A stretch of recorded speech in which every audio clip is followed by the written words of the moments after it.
And I think Carpe has realised that he's going and wants to go with him, so Gonzalez is underneath the pole time at 2:01.71.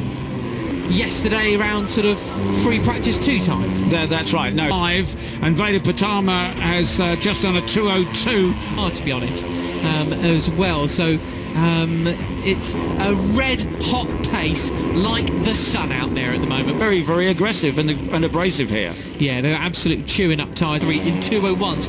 Most of the others, apart from Pugliese and Dinesh, they're all very conscious of the fact that the tyres may not go. Absolutely fascinating.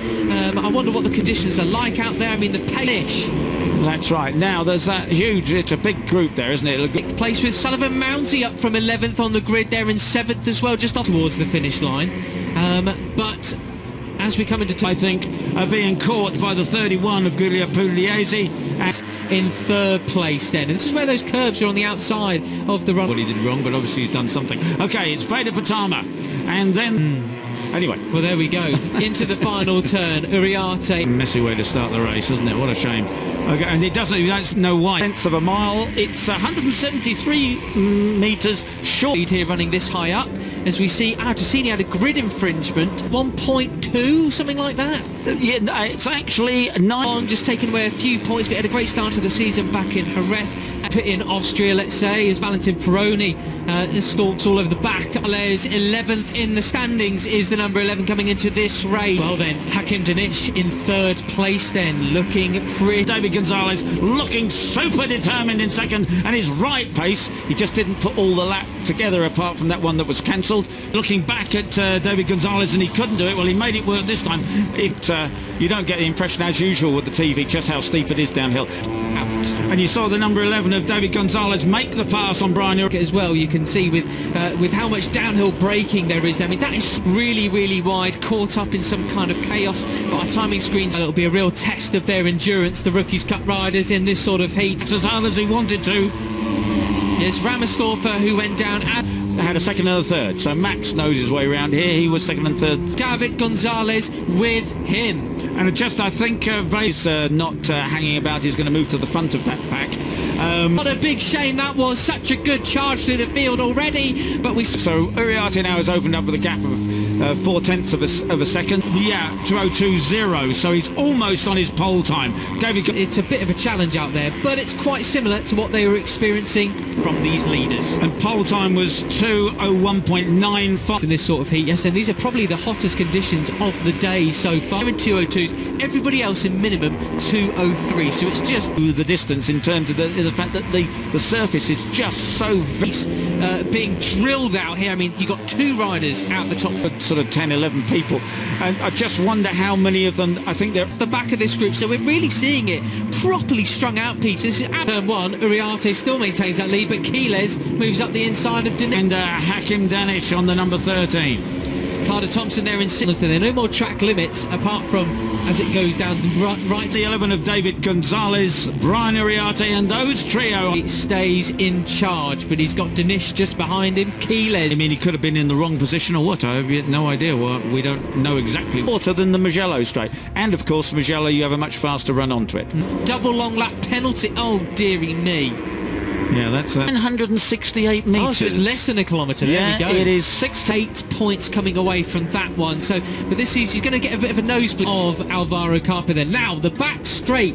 How many kilometres is it? He's finished 3 out of 4 races so far. A very quiet Lamotti, back to his best, I would say, then after a little blip. On the tail of Veda Pratama now. David Gonzalez. But he's the man on the move at the moment. They slow each other down, then Veda is going to disappear. But the number 11 of Rico Samela with the fastest lap of the race so far. He said he was confident of his Uriarte. The previous lap we've been on board with Brian. So steep, the corners into the reverse corkscrew, isn't it? Yeah, that's right. You don't confirm it is Ramersdorfer and Benyat Fernandez who have both crashed. I mean, yeah, incredibly intense it is. Very physically demanding, sir. Pembalap Indonesia, Veda Ega Pratama baru saja menjalani kompetisi yang menegangkan di sesi balapan kedua Red Bull Rookies Cup 2025. Setelah gagal meraih podium di sesi balapan pertama, pembalap Indonesia, Veda Ega Pratama kembali berjuang di sesi balapan kedua Red Bull Rookies Cup 2025, Minggu, 8 Juni 2025. Di sesi balapan kedua ini, Veda yang start dari pole position melaju di barisan terdepan di awal lap. Sementara Veda memimpin, pembalap Brian Uriarte membuntuti dengan ketat di belakangnya. Setelah sekitar 2 lap berlalu, posisi pembalap di barisan terdepan mulai berubah. Uriarte tergeser ke posisi keempat sementara David Gonzalez dan Hakim Danish menempati posisi kedua dan ketiga secara berurutan. Sayangnya, di lap berikutnya giliran Veda yang digeser Gonzalez. Pembalap Indonesia itu tergeser ke posisi kedua, sementara Gonzalez memimpin balapan. Sementara Veda berada di posisi kedua, pembalap Indonesia lainnya, Kiandra Ramadipa tengah berjuang di posisi ke-10. Balapan terus berjalan, beberapa perubahan terjadi. Ramadipa diketahui mengalami naik turun posisi selama lap berikutnya. Pembalap Indonesia itu sempat turun ke posisi 12 sebelum naik ke posisi 11. Di tengah balapan yang tengah berjalan, pembalap Charter Thompson mengalami insiden crash saat balapan masih tersisa 8 lap lagi. Terlepas dari insiden tersebut, Veda berhasil kembali merebut poin pertama tak lama setelahnya. Ia kembali naik ke posisi pertama di lap berikutnya. Pembalap Indonesia itu pun terus berusaha mempertahankan posisinya di tengah ancaman para pembalap yang ada di belakangnya. Veda kemudian harus menerima kenyataan tersalip oleh David Gonzalez. Pembalap Indonesia itu juga kemudian mengalami kemunduran 1 posisi lagi ke tempat ketiga. Posisi Veda belum aman, persaingan ketat membuat pembalap Indonesia itu mengalami penurunan posisi cukup jauh hingga ke tempat ke-6. Balapan terus berjalan. Veda mulai berhasil naik ke posisi pertama saat balapan tinggal tersisa 2 lap lagi. Persaingan pun makin ketat di lap terakhir. Veda tersalip Gonzalez dan turun ke posisi kedua. Pembalap Indonesia itu kembali mengalami penurunan beberapa posisi setelahnya. Veda akhirnya harus ikhlas setelah kehilangan posisi podium dan finish di posisi keempat. Sementara itu, pembalap Malaysia, Hakim Danish berhasil menjadi pemenang balapan disusul oleh Brian Uriarte dan David Gonzalez. Saat Veda berakhir di posisi keempat, pembalap Indonesia lainnya, Kiandra Ramadipa berakhir finish di posisi ke-9. Sementara itu, Veda Ega Pratama gagal manfaatkan peluang emas untuk meraih kemenangan dalam race 1 Red Bull Rookies Cup Aragon, di Motorland Aragon. Melangkah ke arena sebagai pole sitter, pembalap Indonesia itu harus susah payah menahan gempuran para pesaingnya. Padahal, ia melakoni start dengan baik dan sempat membuat gap dengan para pengejarnya. Brian Uriarte dan David Gonzalez terus memberi tekanan hingga lap 4. Saat itu, Hakim Danish yang memulai dari urutan ke-7 telah sampai di P3. Pembalap Malaysia tersebut meningkatkan ketegangan. Beberapa kali, Uriarte berusaha menyalip tapi Veda masih bisa menjaga posisinya. Sayangnya, pertahanannya bobol dengan kesalahan di lap 8. Pembalap binaan Astra Honda Motor itu menginjak kerp lalu melambat dan melebar ketika keempat rivalnya tancap gas.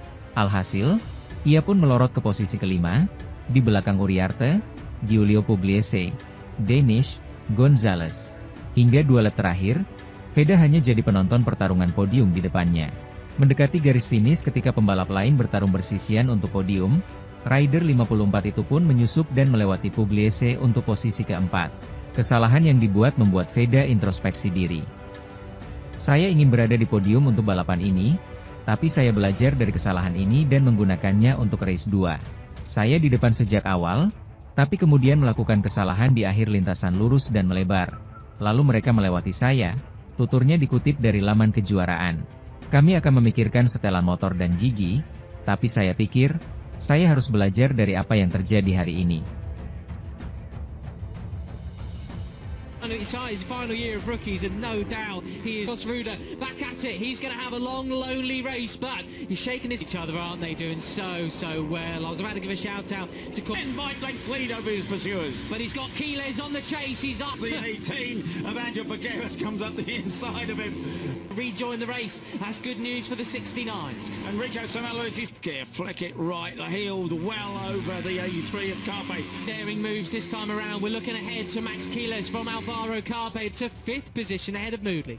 Yeah, he is. Marcus Ruder on the number 16. Looking back at the number 13 of Hakim Danish.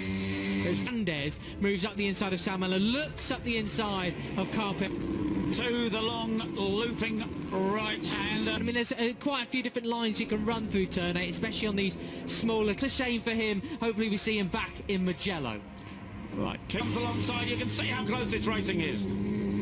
Rico Salmel by with that long lap penalty. He's got Carbe behind him, then Piqueras, and then he wants to be the most successful rookie of all time, and now he is laying back straight. Looks like Max Quiles is the rider that's moved up to 4th place, wasting prove why he's the champion here. That is excellent stuff from the 8th. The 3rd place chasing Salmella and Guido Pini from Alvaro Carpe. Kudos to Dominica, she called out place here on the first lap. And doubtless Cormac has changed the gearing from a bit big for a Moto3 machine. Whoa, what a superb battle it is at the front. Behind them as well, you've got Piqueras pushed down a little bit. Marco Morelli trying to push him out with 12 laps to go. And Alberto Ferreira was so much like of the race, and he's doing the exact same thing here today. He's got the very tall, as we see Quiles did the same as well. He's now latched onto the back of this group then. It's a battle